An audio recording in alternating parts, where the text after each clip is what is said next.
This is Service Drive Revolution. I'm Chris Collins, and this is Christian's replacement. Yeah. Well, not replacement. Christian's out in the field, and he couldn't be with us today, but he will be back. I was going to roll with it. Mia. I was going to pretend like he was gone, and scare everybody. So part of the role of replacing Christian is you're going to have to randomly interrupt with jokes. But the jokes, like, they can't be too funny. Right. You know how Christian's Christian not does. funny. They're not really funny. Yeah. They're just more, how would you say it? If you're listening to this, Mia slapped her knee. Yeah. In a very dramatic fashion. Very dramatic. How have you been, Miss Mia? Very busy, but good. Tell everybody why you're down here in beautiful, sunny, scorching, hot. Way too hot. Los Angeles. Because I'm writing, or finished writing, a training program for you. And now we're filming it. It's for what, though? For BDC training. Yeah. So forever we've had the request on our training platform to have BDC training, and Mia and I were talking a while ago, and we're very simpatico in our thoughts about BDC and the role and how it works. Yeah. And so, I don't know, that'll be up, probably in 3 weeks or so, I would guess, something like that. But she's down here chunking through it. We built a whole set for you. It's like a BDC set, like the magic of Hollywood. It's so great. It's so beautiful. It really is. It's a great set. You have a picture of a cat. Yeah, because I love cats. And then a picture of an engine with parts that match your hair. I thought that was a motorcycle. Oh, motorcycle engine? But literally our team here built Mia this weekend, over the weekend, Kosh was sending me pictures and I was like, oh wow, you really did. My idea was more like Office Space, more funny like that. Oh yeah. But this looks like a real BDC. It does. In our office, we have a BDC. Yeah. That the phones don't actually work, but you got a headset. BDC with where the phones don't ring. Yeah.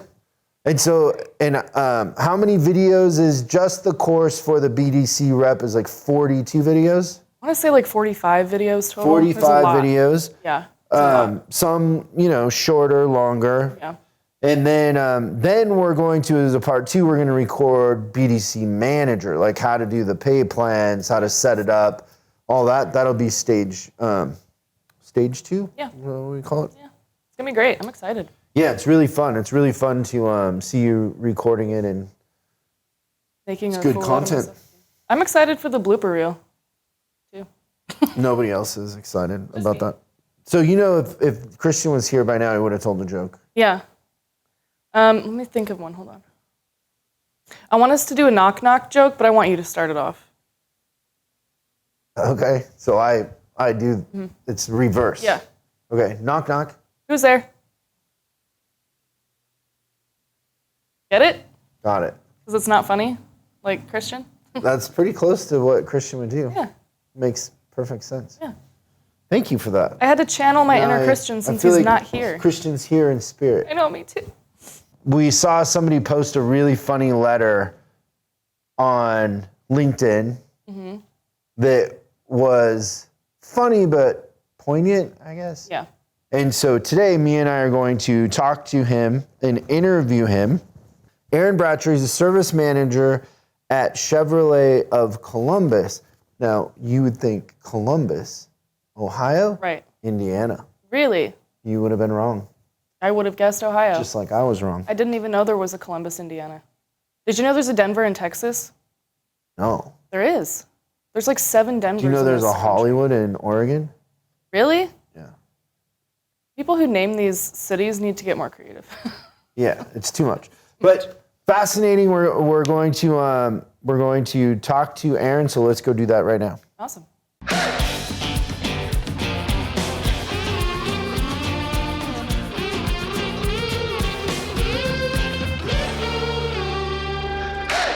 Hey, Aaron, how's it going? Doing great today, Chris. How are you? Good. I like the beard. We got a lot in common there. Mine's maybe a little bit longer. Yes, sir. But I'm looks getting good. there. So we came on to you because of a comment that you had posted on LinkedIn, which was very articulate. There's the overtone of a polite Midwest gentleman in the way that you wrote this, but it's also punchy. It's very punchy. It's sassy. It's a nice balance of the two, but it's very diplomatic, but on point. It's right on the nose. Yep. And so maybe, is it possible, Aaron, you could just read what you wrote and then we can talk about it? Yes, sir. Read it like you're narrating like a documentary or something, like in the cold tundra on a Sunday in Green Bay or whatever. Like he's narrating a Michael Bay movie theater or movie trailer. But then you have to have explosions in the background and things like that. We're going to do all that in post. It'll be great. Dear Carvana, I want to send this letter as a thank you. Thank you for treating your customers like a number and not a person. Thank you for creating an environment to drive customers back to real dealerships' sales departments, because nobody likes buying from a machine. Thank you for ignoring customers' concerns about the vehicle that they purchased from you. Thank you for sending them to us to do repairs, because obviously you don't fix what you sell. I mean, why would you want to provide a great experience to a customer that spends money with you? Thank you for creating a new way to buy cars that can, but not always, turns people back to the idea of buying a car from a dealership and not a vending machine. Yes, we are partly to blame for your existence, but you done messed it all up, so I'll be here with my team ready to fix the vehicles you sell to unsuspecting but trusting consumers. Sincerely, most service departments that have had to deal with the crap that you pull on people. Give him a hand. Very, very well written and diplomatic. Beautiful. And so, what were some of the comments and responses you got from that? First of all, I mean, I never really expect for it to kind of take off like that. I more or less wrote it out of frustration. Had a customer recently come in with a Silverado they purchased, and when the vehicle was dropped off to the customer, the check engine light was on. Vehicle had mechanical problems, and the customer tried to pursue Carvana. Well, Carvana basically had said, well, that's the reason why you have an extended warranty that you get with the vehicle, so take it somewhere else.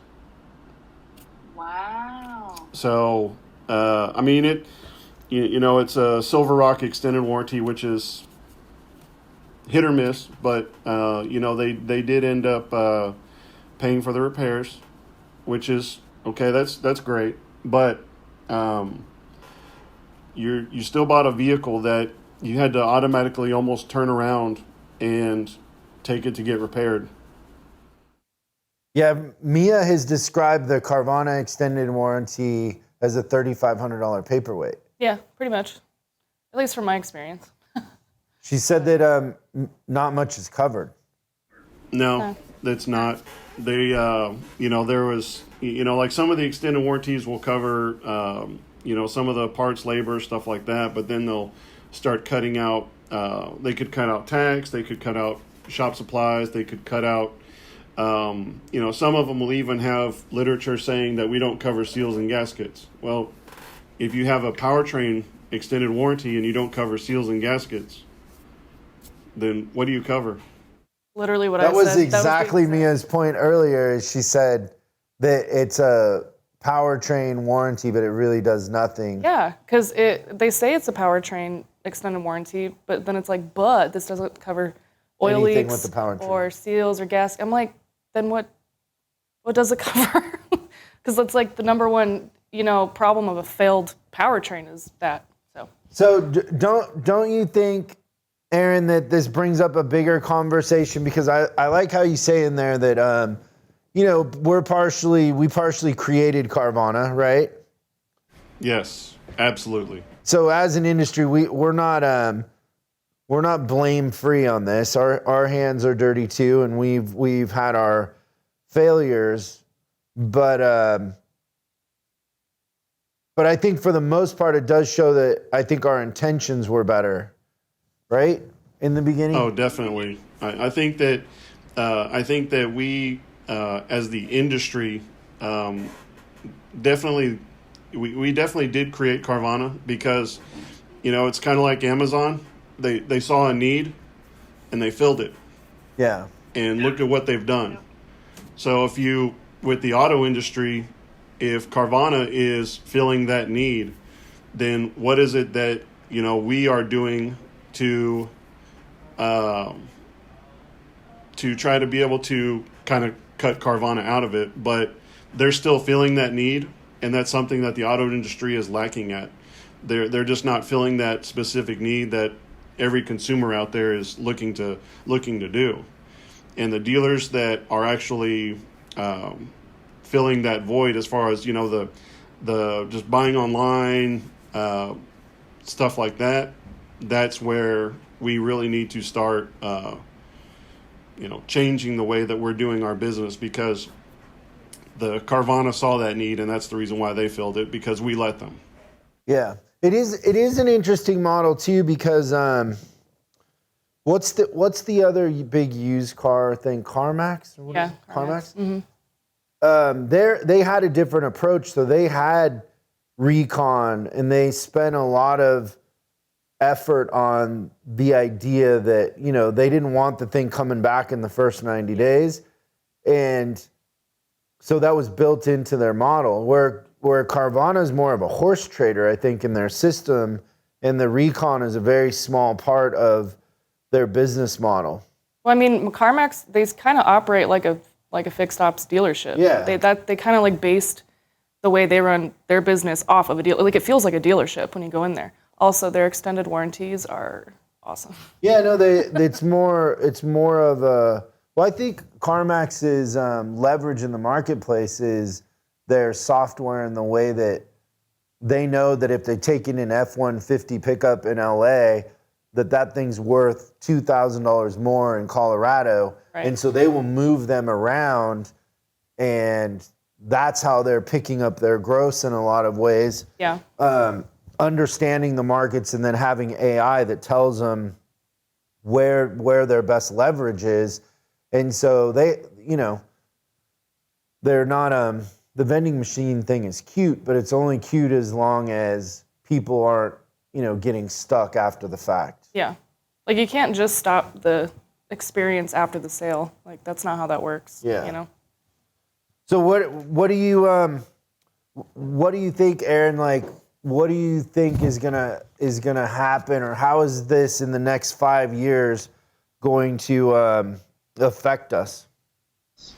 I mean, it is going to affect most of the industry, but I think that really, it's twofold. It's going to rely on the dealers, and if they're willing to adjust, and if they're willing to do things differently, rather than just the way that it used to work, which was just a salesman and a handshake. But now you've got to be able to online, you've got to email, you've got to text, every little thing that we can possibly do. But so, like you said, like CarMax, one of the nice things about CarMax, and so if you live in Minnesota and you see a vehicle that you like and it's in Colorado, you can buy that vehicle and they'll ship it to you.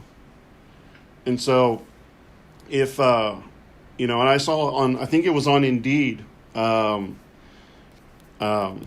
Carvana is actually starting to hire technicians in certain places. And so I think that they're catching up. I think they're seeing that, if they're not taking care of the customer, eventually nobody's going to want to go there. If the food in your restaurant's bad, nobody wants to eat there. So I think that they see that as a long-term fix, but they're going to have to ramp up pretty quick, and they're going to have to try to compete with the dealers that they really have more. I think they may end up having more work and be able to pay technicians more, which is a different battle. But I think if they keep at it, they'll have some long-term success, but it's just all going to depend on if they're willing to actually satisfy the customer or not. Yeah, those sort of things are always fascinating to watch, right? Because in a sense, they already show the signs of a company that's growing too fast and doesn't have the leadership to take care of the details that really matter in the end. So if you're going to scale that fast, it costs a lot of money to scale and grow that fast, but it also requires a certain infrastructure, a certain ability to attract talent. And in a marketplace where technicians are harder and harder to find, you would wonder if it wouldn't be better just to add $700 to every extended warranty, or $1,000 or whatever it is, and actually let dealers or shops that have the technicians do the work, and just change the insurance on the back end of those extended warranties. Because there's a loss rate to those extended warranties, and if you want them to break even, or even if you want to make a little bit money, maybe if you're charging $3,500 for them, you're not taking in $1,500 in profit, you're taking in $500, but you're playing the long-term game. Because the way they're scaling, I don't see how they would scale technicians and have the quality, right? Because you run the risk of hiring technicians and then having the issues you already have and not fixing them right to begin with. It's just, if that vehicle that you had was, with somebody who didn't know how to fix it, it would just compound the problem, right? Yeah, but the other part of that is, so they're trying to get all these used cars, and they're trying to sell all these used cars. Well, if you have 500 new used cars to be able to try to sell, and you only have 10 technicians, well, you're fighting an uphill battle, because you're gonna have to try to be able to fix all those cars.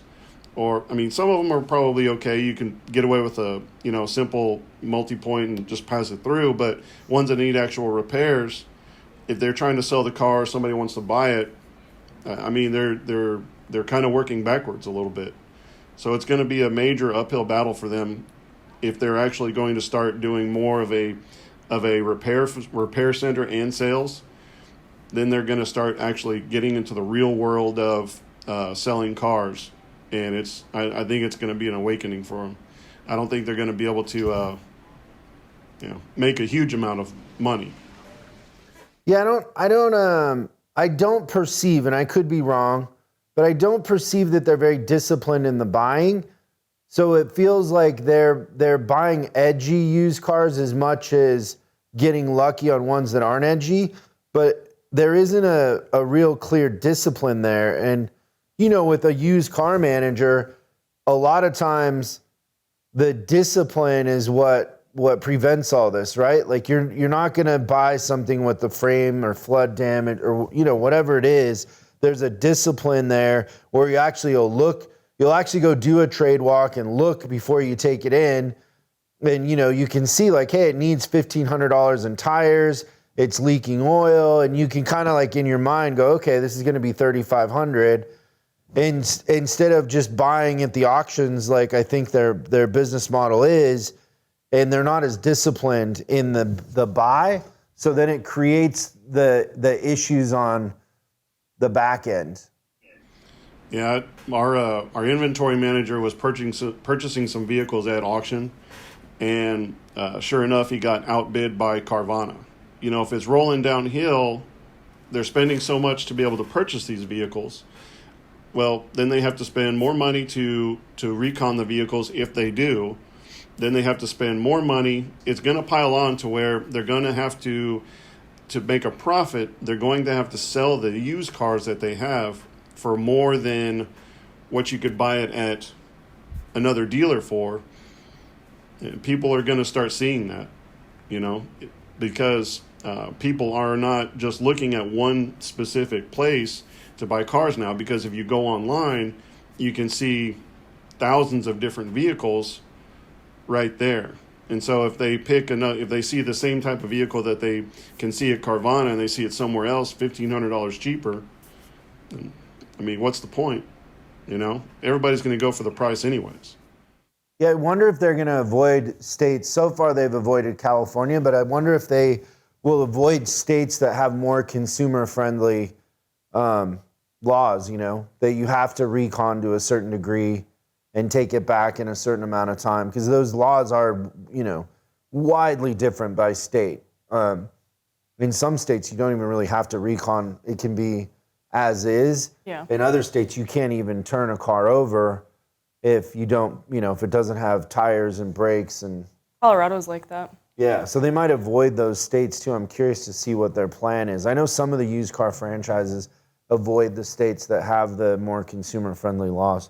It is in Colorado. That's where I. What is it? What are the laws in Ohio when it comes to used cars? Well, I'm in Columbus, Indiana, but I've only been here Indiana? I've been here about 4 or 5 months. When the service manager position opened up, I took the job here. I moved from Texas. And, Texas. Yes. Have you had any good tacos in Indiana? No, I'm going to tell you right now, you haven't. If anybody from Indiana is watching this, I don't mean this personally at all whatsoever, but the food here is horrible. Yeah, that's not news to them. That's not going to surprise anybody. I miss the Texas food so much. But there's places in Texas that they've got some of the same laws that they adopted, just like California with the emissions. And so, I mean, if Carvana, I know that they sell in Texas, but they can't sell everywhere. Because if you try to get your vehicle registered and the check engine light's on, you can't. Yeah, no, I mean, like in California, you can't sell a car if like the tread isn't over like 50%. The brakes have to be more. And Texas is a little more free in their consumer laws. Yeah, it's just different. Yeah, it's always funny to me when I go to the Midwest like that, like to Indiana, and then my client wants to take me to Mexican food, and I'm always like, this is gonna be bad. Yay! No, I tried. I actually did try. I had people that recommended a place to me, and never again. Yeah, so I would say my safe bet, which will be different than yours coming from Texas, is I'll go for a steak, you know, because the steaks in the Midwest are better than California for the most part, but it's not going to be better than Texas. So No, I think Texas, you know, I mean, I love my home state, and I just think it has a hand up on a lot of different things. We do have some more freedoms that we claim than anywhere else in the United States, but I do miss home. I like it that I can just walk around with a gun. Yeah. Well, I think once a week the idea of us moving our office to Texas comes up. So you never know. I was thinking, Aaron, we have a question from an advisor, and I was going to answer it, and maybe you have some feedback and some wisdom if you want to do this with me. Is that okay? Yeah, sounds good. Okay, let's play the question from a fine gentleman named Matthew, who's clearly in a pickle. Hello, my name is Matthew. I work at a Mercedes-Benz dealership, and I just watched your video on how to take care of overbooking, hire more techs. Well, I'm in a scenario right now to where it's currently June 22nd, and I'm scheduling out till mid-July for services. And for the last 3 months, person above my service manager has been aware that I need more technicians. My question is, how do I stay the course in the sense of taking care of my current customers, because I'm backlogged like crazy, which is where a simple oil change or oil change brake fluid exchange is taking longer, and just trying to get people in the shop, because getting work has not been an issue. I get phone calls every day. Can I get my car service? I just literally can't get them in for the time being. So until I get more techs, how do I better take care of the customer? How do I better execute that customer experience you're always talking about? Did you hear that, Aaron? Yes, I did. Don't you just feel for that kid? Man, I honestly, I mean, if he ever watches this, man, I feel for you. Yeah. I absolutely do. I'm facing the same kind of situation. I'm probably down. I probably need 3 more technicians. Well, 5. I'll just say 5. And it's absolutely tough right now. It's not just isolated. It's not just Mercedes. I would imagine for Mercedes, it's probably worse, and not because of a car count issue. It's probably more of a customer service issue. But with your domestics, it's definitely going to be a car count issue. Having multiple techs, that definitely helps out. But so his issue is probably going to end up being scheduling. I mean, you can only schedule so far out, but until you get more techs, that's tough. Like I said, I'm working with the same situation right now. So I mean, we have two kind of scenarios here. Is one, you are the manager, so you can fix it. He's a victim to bad leadership, and there's really nothing he can do, right? You can't walk into the manager's office and sit your manager down and write him up, or you can suggest, but I'm sure the manager there wants, would want more techs. They just don't understand how to get them. Yeah, I mean, the industry's gotten tough with that. But if I were him, when I worked at a Ford dealership, I had 10 other service writers. I was just a writer, and individually at different times, each and every one of them would come up to me and say, "Hey, can you go to the boss and ask him this? Can you tell him this? Can you go?" Well, why am I the only one? Why am I being nominated as the speaker to go and talk to my boss?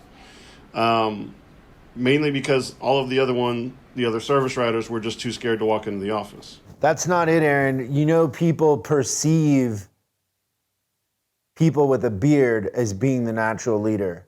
In times of crisis, in times of war, people look to the guy with the beard because you're more masculine. You just project leadership. That's why. But sorry to interrupt. Keep going. No, I think if I were him, if he's, and this kind of goes back to, there was a question that I asked on the show a long time ago that you answered, and it was about getting technicians to do multi-point inspections. And your answer to my question, which at the time I said, well, I can't get my techs to do multi-point inspections. And your answer was, well, it sounds like a lack in leadership. I didn't take it offensive at all. I took it to heart because you're 100% absolutely correct. So in Matthew's case, if he's having an issue with the scheduling with technicians, I would definitely take more of a leadership role and see what I can do personally about it if I can't get the answer from my management. So I feel like it's one of those situations where we're talking around the answer, but at the end of the day, the answer is hire technicians. So this whole idea that it's impossible to hire technicians is crazy. I've been in scenarios where we've hired 40 technicians in a very short period of time. We've never been in a marketplace in the US or Canada, and I'm talking northern Canada where nobody lives, to parts of your home state of Texas where you can watch your dog run away for 4 days and there's nothing there, and you can hire technicians. But the first thing is you got to stop thinking that it's hard, and you got to figure out what it is. So we have on our on-demand platform, we have a thing called Technician Tree, which is a course on how to hire, with the ads, how to recruit, all that. And we just last week recorded kind of an update to that, of Christian and one of our coaches, Steve, and myself just going through all the stuff that's working, pulling up ads and going through like why the placement of the ads is wrong, the way they're written, the whole thing. And the other thing to understand is, like, if you understand profitability in a service department and you understand pricing strategies and how to sell more, you basically control your effective labor rate. And your ability to hire technicians is more dependent on your effective labor rate. So if I'm talking to somebody with an $80 effective labor rate and technicians like diesel techs in a, Chevy or Ford or whatever shop are, making $40 an hour, my gross profit percentage on that is 50%.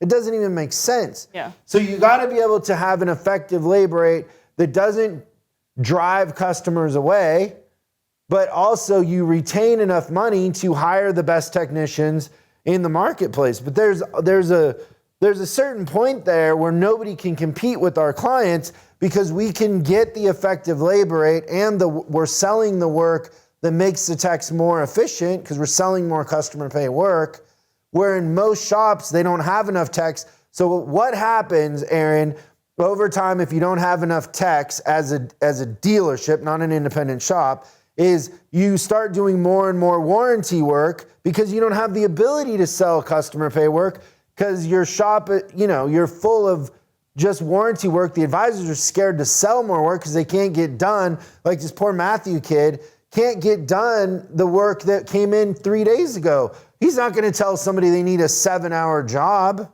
right? Yeah, what it's going to end up doing is it's going to, like you said, it's going to make him scared to try to be able to sell anything. And at that point, it's going to end up driving him out of the business because warranty doesn't pay anything anyways. And I don't know how his pay structure is, but I'm sure it's going to be largely, customer pay oriented. And then if it includes any type of CSI, well, I mean, you got my warranty stuff done, but you couldn't get my Exactly. The stuff I wanted to pay out of pocket for done. Well, it's a catch-22, right? Yeah, I mean, you're playing backwards on a numbers game. You're not going to be able to you've got to have the text. Bottom line, I mean, like I said, I understand the situation because I'm just about right there. Well, we have the solution for you. We've yet to run into a scenario where we can't hire techs, but you just got to think different. I think the way that service managers come up, unfortunately, is through tribal knowledge. And so your approach to hiring techs is what worked for 20 years, 10 years ago. But the market's changed, the way social media works, the way ads work, all of it has changed. But what happens if you follow the way that you were taught through tribal knowledge, you're mostly going to be trading technicians in your marketplace that are the ones that'll leave for $2 more. And they're the wrong ones. They're the wrong techs. And so you have to get really good at hiring technicians, and you have to have a vast toolbox of, things to throw at it. Because if you only have a screwdriver and you need a crescent wrench and a drill, it's going to be hard in this market because more techs are leaving our industry than are coming in. But the future is having the techs. That's going to drive your RO count and everything. Because if you have the quality and the production, you'll be able to name your price, basically. Because the better technicians know that you could leave for $2 more an hour but flag less time.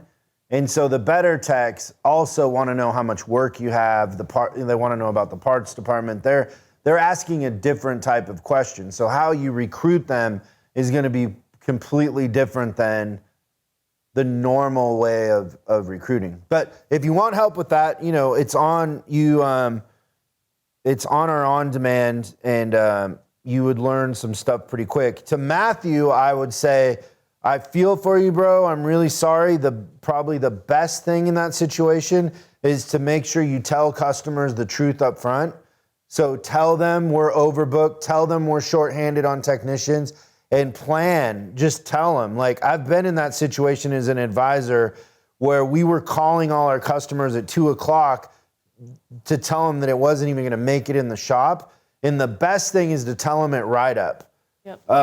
And tell them the truth. And then, if you want, we'll reach out to your manager, Matthew, and we'll try to get him into our program. Because if you're booked out until July, you basically probably could double the sales of that department, which means, I don't know, in my experience, most of the time in a Highline dealership, if you're booked out that far, the service department probably isn't making that much money. Yeah. You're barely surviving. And so there's a huge upside for the dealership too. So if you want us to offer our services, we will. But the best advice I could give you is just tell the truth. As painful as it is, people appreciate knowing. I'd rather have somebody blow up at me at write-up than, a day and a half later while I'm making excuses. Because the situation doesn't get better. That's what I was going to say. Like, managing expectations is like always number one.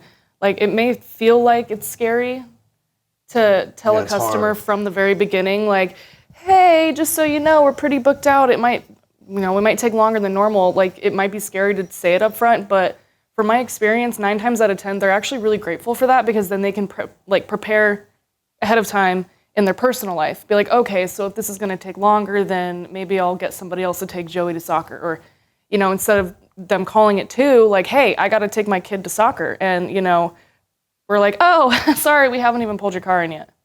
Totally. So don't be scared of that. Don't be scared to prep them ahead of time. I'm sure that they'll actually be really grateful more than they'll be upset about it. Okay, so Aaron, just wrapping it up here.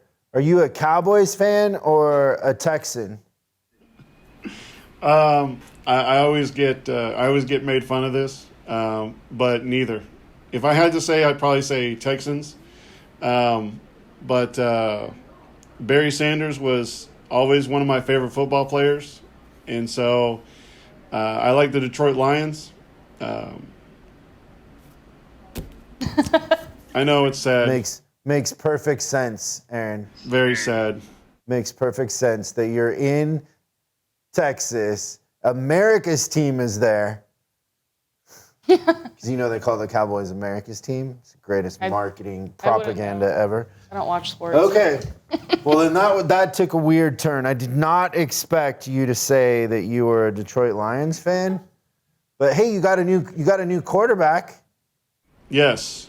So new to us, and we've got some. I think we've got some other good players, and another new head coach. So we will see what happens. It's a rebuilding year. Yes. I bet you he's not your quarterback a year from now. I'm gonna guess. Oh my gosh! Come on, Chris, help me out here. He's not very good. I live in LA. I watched him. He's not very good. You guys gave away a great quarterback, which doesn't help my division because I'm a Seahawks fan, so I'm not looking forward to the Rams being better. But it is what it is. He only, Stafford only throws about 6,000 yards a season. But you know where Stafford's from, don't you? Where? Texas. Oh. There you go. He grew up in Texas, played high school football in South Lake Carroll, and then he went to Georgia. Makes no sense. I was in Dallas a couple of years ago at somebody's house, and literally next to it was like a football stadium, like a miniature football stadium that held 30,000 people, and I'm like, "What's that?" And he's like, "Oh, that's the high school." Oh my gosh. Like the high school football stadiums there are bigger than stadiums here. It's crazy. Take it seriously. Yeah. Yeah, awesome. that's high school football for you. Okay, well, we love following you, Aaron. Keep posting fun stuff. We'll be watching. I'm sorry about the food in Indiana, but I will be eating tacos here in Los Angeles for you. I'll think about you. Rub it in. I appreciate that. Thank you.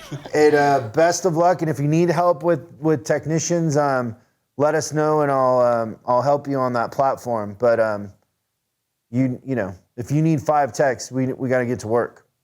Yes, definitely. Thanks. We'll see you again. Yes, sir. Thank you. Thanks so much for watching this episode of Service Drive Revolution. We're uploading new stuff every day, so make sure you subscribe and click the bell icon so you don't miss out. If you have a question you'd like us to answer on the show, call 8333-ASK-SDR and we'll answer your question on the show. That's 8333-ASK-SDR. For special deals on our books and training, head over to offers.chriscollinsinc.com. Now that's offers.chriscollinsinc.com. I'm Chris Collins, and I'll see you in the next video.